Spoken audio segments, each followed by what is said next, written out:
unang tanong po, itong PFP po ba ay officially talaga, can we call it the party in power? Oo naman. Sa ngayon, Patrick, nasa tayo? Nasa 43% ng local chief executive ay nasa partido na. At sa dami ng political party, ang 43% is already a super majority sa mga local chief executives. So 43% ng mga governors andito na, and looking forward na merong papasok na ibang mga governors coming from our allied political parties. Okay, but at the same time po, Governor, sa House of Representatives, na importante din yung bilangan dyan o yung alliances o yung mga association ng mga congressman. I think it's still predominantly lakas, Governor. Meron din tayong mga congressman sa Kongreso na Partido Federal ng Pilipinas.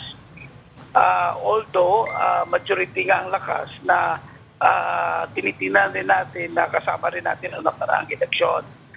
Pero ang kailangan ngayon, dahil ang lakas naman ay sumusuport sa direksyon ng ating mahal na Pangulo ng administrasyon, ang partido naman natin sa Partido Federal ng Pilipinas na nakatutok sa mga local government units na ito naman yung magiging katuwang ng ating Pangulo sa mga implementasyon ng mga programa niya papunta mismo doon sa baba. Bakit hindi na lang po magsanib puwersa? Pwede naman tawaging lakas Partido Federal, parang ganon. Wala po bang ganong panukala o move? Kaugnay po sa tanong ni Patrick, Governor, yung Partido Federal ba tumatanggap ng dual membership? Halimbawa, member ng lakas at the same time, membro ng Partido Federal? Na may ganun bang for exclusive? Hindi po pwede. Hindi po pwede kasi kailangan bago ka papasok sa Partido Federal ng Pilipinas, kailangan mo muna mag-resign sa previous political party mo. Okay. Pero may possibility base sa statement ng ating mahal na Pangulo kahapon ay ang mga leadership ng mga different political parties ay nag-uusap-usap na rin sa mga possibilities ng alliances for a common cause for this upcoming 2025 election. Alliances po, walang usapang merger. Parang ganun po. Kasi alam niyo po, itong lakas NUCD... Napakahirap kasi na magkakaroon ng merging dahil ang iba't ibang political parties ay may iba't ibang ideology and principles na meron sila. So kailangan muna mag-fit-in yung kanila mga ideology na kung saan halos lahat naman ay magkaiba. Pero they can also unite for a common cause. For example, noong nakaraang eleksyon, meron tayong tinatawag na unity, napakaraming political parties na yung nagkaisa kami, nag-unite kami for a common cause to support President Bongbong Marcos and Vice President Sara Duterte. Speaking of ideology and principles, Governor, yung Partido Federal, it was formed, as the name implies, to push for federalism. Buhay pa ba yan? Ay tutulak na pa rin ba yan, yung federalismo? Yes, that is actually the ultimate goal ng aming political party at meron kaming timeline, roadmap to achieve that ultimate goal that will be before 2034. Yan ay naisip na noong panahon pa lang na nabuo yung partido noong 2018 ay nag-set na kami ng 2034 as the deadline to have a federal form of government sa ating bansa Pilipinas. Governor? Kailanganin yung baguhin yung constitution for that, Governor. Yes. So you are supporting charter change, political charter change. Yeah, darating ang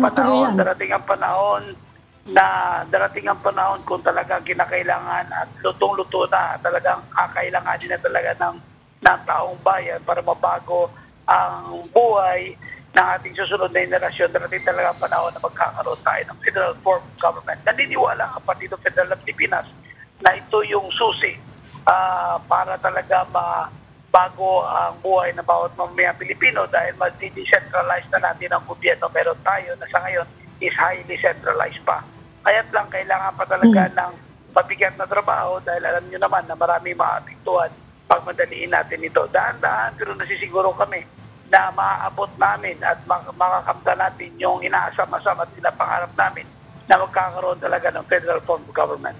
Anong model yung preference nyo, Governor? Paano nung nakaraang administrasyon, ang sabi ni ex-President Duterte, ang model nila ay yung French model.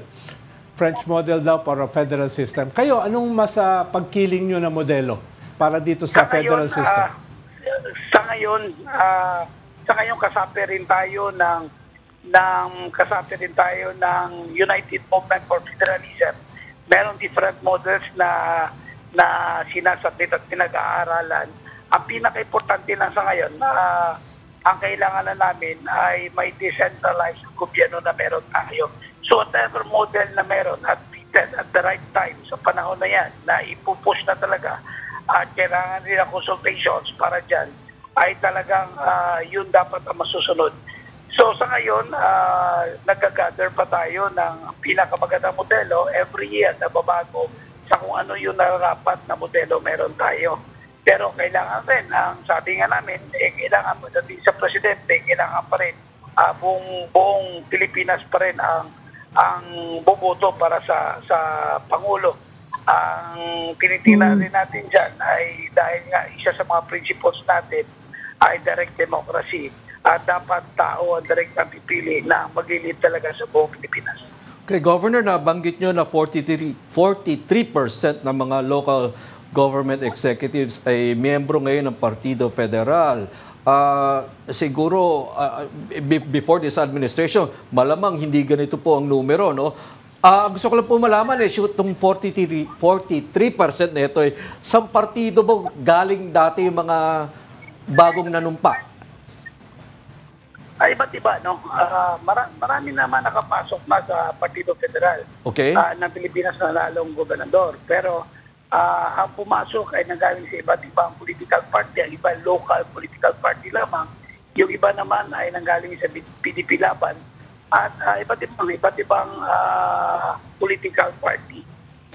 Pero nga dahil nga ako naman yung National President ng League of Provinces of the Philippines or Governors League, ay napag-uusap-usapan namin at nainganyo nga sila pumasok kahit na sa mga principles na meron at sistema na meron ng Partido Federal ng Pilipinas. Si Presidente po ba ay officially chairman ng partido? Kasi normally po, yung pinakamataas na opisyal ng partido ang nagiging chairman, I think, or president man lang. President. No? So, chairman po ba siya ng partido? Noong 2021 pa lang, he was elected as the national chairman ng Partido Federal ng Pilipinas.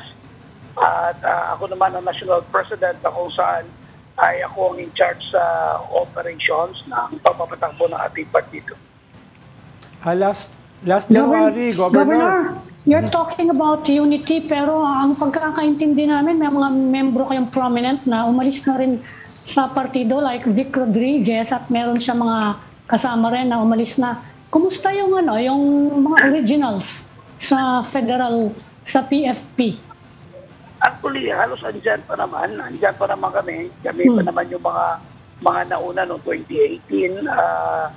I was elected na governor under sa Partido Federal ng Pilipinas. At pa naman si General Ranjon, sila Attorney George Briones.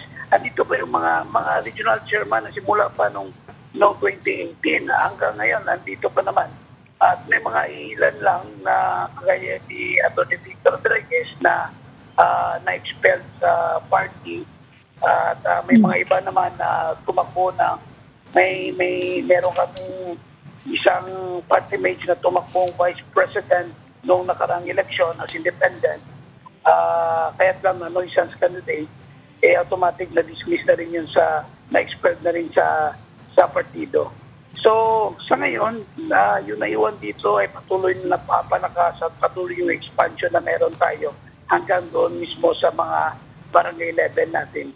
On a different note, Governor. Meron pa ba kayong kahit informal alliance with PDP Laban, yung faction nila President Duterte? Kasi yung party mismo, sinasabi nila, hindi naman nila sinusuportahan yung mga calls ni Rodrigo Duterte for the ouster of BBM. Buhay pa ba yung, yung mga cooperation niya with the PDP laban, that faction? Hindi, ganito. Lahat na kasama sa Unitin, even Hugpong, Lakas, NPC, Nacionalista, PNP, lahat ng yan ay nagkakaisa pa naman sa administrasyon ng ating mahal na Pangulo. Pero kailangan yung renewal ng alliance sa bagong direksyon at sa bagong cause na tatahakin natin sa 2025 ay meron na namang bagong agreement. Kasi yung agreement na na-agreehan natin to unite ay to support Bongbong Marcos as the President and Inday Sara Duterte as Vice President. Na ngayon yan, President na natin at Vice President ng ating bansa. Yun yung nakapaloob sa Memorandum of Agreement na meron ng mga political parties. Ngayon, andyan pa naman, magkakaibigan pa naman ang mahal nating Vice President Sara Duterte at ang ating mahal na Pangulong Bongbong Marcos. Andyan pa naman, buhay pa naman, pero kailangan lang na magkakaroon ng renewal at nag-uusap-usap na ang mga leaders ng political party. Kaya nga, na-misquote ako doon, Abby, no? Yes. Kahapon sa merong lumabas na news na sinasabi ko na wala nang alliance with ganito sa political party na ganito. Hindi. Yung alliance na yon ay merong agreement na nag-end na after election but for renewal, for new direction na naman. Sino ba naman mga senador na pagkakaisahan ng alliance, pagkakaisahan ng unity? Sino pa ba yung gusto magpamembro sa unity? Sino na ba gusto nga alis sa unity? Yun yung tinatawag na alliance. Governor. But the party of the president is still... Hello? Yes, Governor, maraming salamat. Pinaalala niyo sa amin yung nabanggit niyo kanina salita, agreement. Kasi sabi nga niyo, meron pa rin unity, nandiyan pa rin yung unity. Ang nagbago lang ata yung agreement. I think we ran a report a while ago where there was an interview of you and you mentioned the same thing, agreement. Ano po ba itong agreement na itong tinutukoy niyo na wala na?